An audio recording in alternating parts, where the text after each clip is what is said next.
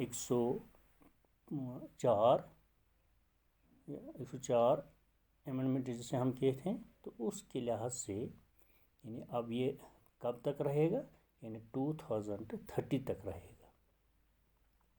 اس طرح ہم نے بات کی تھی women get 1/3 reservation in gram panchayats and municipal election. The Women's Reservation Bill proposed in 2008 reserves 33% of all seats in Lok Sabha and all state legislature assemblies for women. The Rajya Sabha passed the bill on 9th March 2010, but the bill was never voted on Lok Sabha up to date. یعنی یہی بات ہے کہ آج ہم یہ reservation کی بات کر رہے ہیں کہ ریزرویشن کیوں رکھی گئی تھی، ریزرویشن کا مطلب کیا ہے، یعنی ریزرویشن کیوں اس میں ہے۔ تو اس طرح سے یعنی جن کی تعداد کم ہے ان کے لیے سیٹیں مخصوص کی گئی ہیں، اور یہی ویکر سیکشنز، یہی سے سوشلی بیکورڈ پیپل، یہی شیڈول کاسٹ یا شیڈول ٹرائب ہم کہیں گے، وہاں ان سیٹوں سے یہی منتخب کر کے لوک سبھا میں آ سکتے ہیں، کیونکہ ان کی تعداد کم ہے، وہ اس طرح نہیں جیت پائیں گے۔ اس لیے یعنی کچھ سیٹس، کچھ کانسٹیچوئنسیز کو نامزد کیا جاتا ہے، یعنی ریزرو رکھا جاتا ہے، تاکہ وہاں سے یہی لوگ منتخب ہو کر آئیں گے لوک سبھا میں۔ یہی اسی کو ہم کہتے ہیں کہ یہ جو ہے یعنی سسٹم آف ریزروڈ سیٹس۔ امید ہے کہ آپ کو یہ سمجھ آئے گا۔ اب ہم ایک اور کوشچن یہاں ڈسکس کرنے جا رہے ہیں، what are the provisions of free and fair election. یعنی اب ہم الیکشن پہ آ رہے ہیں، یعنی اب ہمیں الیکشن کرانے ہیں، لیکن وہ کس طرح کرانے، فری اینڈ فیئر، یعنی صاف شفاف الیکشن ہم کس الیکشن کرنے ہیں، یعنی کیا پروویژنز ہیں اس کے لیے۔ یعنی as you know nowadays everyone is talking of democracy. India is the biggest democracy of the world, but if we want democracy to be translated into reality on the ground, it is important that the election system must be impartial and transparent, and elections should be free and fair. If the elections are not held in free and fair manner, the wrong persons will get elected, who will discredit the entire electoral administration. This is why the framers of Indian Constitution thought in terms of having free and fair elections in the country, and thus they entrusted this job to a high-powered commission, which was later known as Election Commission of India. The election of President, Vice President of India, and Parliament and state assemblies have been placed under this Constitution. This commission is free from executive influence and political interference. یعنی free and fair election, صاف شفاف election کرنے کے لیے جہاں democracy ہوگی، یعنی جمہوریت جہاں ہے، تو انڈیا وہ بگیسٹ ڈیموکریسی مانا جاتا ہے، تو اس کے لیے یہاں آپ کو معلوم ہے جیسے کہ یہاں الیکشن ہو رہے ہیں، اور یہ الیکشن صاف شفاف ہونے چاہیے۔ یعنی میں آپ کو بتاؤں، کبھی یہاں آپ اپنے لاسٹ الیکشن میں دیکھا ہوگا کہ کبھی کانگریس کہتے ہیں کہ یہ جو ہمارے پاس جو ووٹ ڈالنے کی جو مشین ہے وہ خراب تھی وغیرہ وغیرہ۔ یہ لوگ کیوں کہتے ہیں؟ کیونکہ یہاں صاف و شفاف الیکشن ہونے چاہیے، یعنی اس میں اجازت نہیں ہے کہ لوگوں کو دھمکایا جائے، لوگوں کو ڈرایا جائے، ہمیں ووٹ دیجیے، نہیں،